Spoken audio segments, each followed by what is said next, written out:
Tanah longsor telan 3 korban di Kabupaten Sukabumi.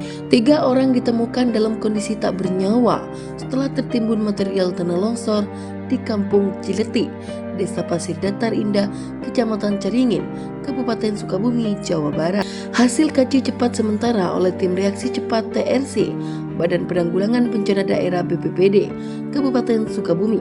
Petaka itu diduga terjadi karena adanya rembesan air ke dalam tanah dari kolam pemancingan umum yang berada di bagian atas rumah korban. Ketika rumah dengan intensitas tinggi mengguyur wilayah tersebut, struktur tanah yang labil tanpa menguat lereng akan terkikis oleh rembesan air dan longsor ke bawah menimpa rumah korban dan pemukiman lainnya. Di atas rumah korban ada kolam pemancingan umum. Ketika kolam diisi air kok tidak penuh-penuh, artinya ada kemungkinan air merembes ke dalam tanah. Kemudian hujan turun lebat, jadilah tanah longsor itu, ungkap Hadi Kasih Kedarutan dan Logistik BPBD Provinsi Jawa Barat. Tim reaksi cepat TRC Badan Penanggulangan Bencana Daerah BPBD Kabupaten Sukabumi bersama unsur gabungan dari TNI, Polri, Basarnas, relawan dan warga setempat bergotong royong untuk mengevakuasi para korban dan melakukan upaya pembersihan material longsor. Hasil kaji cepat sementara ada sebanyak 5 rumah yang mengalami rusak berat, 4 rumah lainnya terancam dan 1 ruko turut besar dampak. Hujan dengan intensitas sedang hingga tinggi tak dapat disertai petir masih berpotensi terjadi di wilayah Kabupaten Sukabumi. Sebagaimana menurut informasi perakiraan cuaca dari Badan Meteorologi, Klimatologi dan Geofisika BMKG hari ini.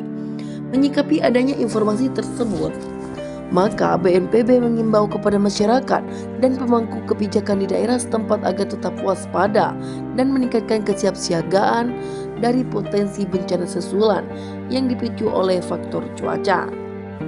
Sesuai dengan arahan Kepala BPBD Letjen TNI Suharyanto SOSMM pada puncak peringatan bulan penggunaan risiko bencana PRB tahun 2002 di Balikpapan, Kalimantan Timur, pemerintah daerah agar memastikan kesiapan alat, perangkat dan personel untuk menghadapi potensi bencana akibat cuaca ekstrim. Di samping itu, Suharyanto juga meminta agar seluruh unsur Forkopimda melakukan perbaikan lingkungan sehingga bencana seperti banjir bandang hingga tanah longsor tidak terjadi berulang di tempat yang sama. Upaya seperti monitoring lereng tebing khususnya yang berada di wilayah pertokoan dan pemukiman padat penduduk akan dilakukan secara berkala. Di samping itu perlu dilakukan monitoring di sepanjang bantaran sungai melalui kegiatan susur sungai, normalisasi sungai dan kanal serta pembersihan drainase permukiman agar dilakukan secara berkala untuk meminimalisir potensi bencana susulan yang juga dapat disebabkan oleh kondisi tata ruang lingkungan. Khusus bagi masyarakat, apabila terjadi hujan dalam durasi lebih dari 1 jam, maka masyarakat yang tinggal di bantaran sungai maupun di lereng tebing agar mengungsi ke tempat yang lebih aman untuk sementara waktu.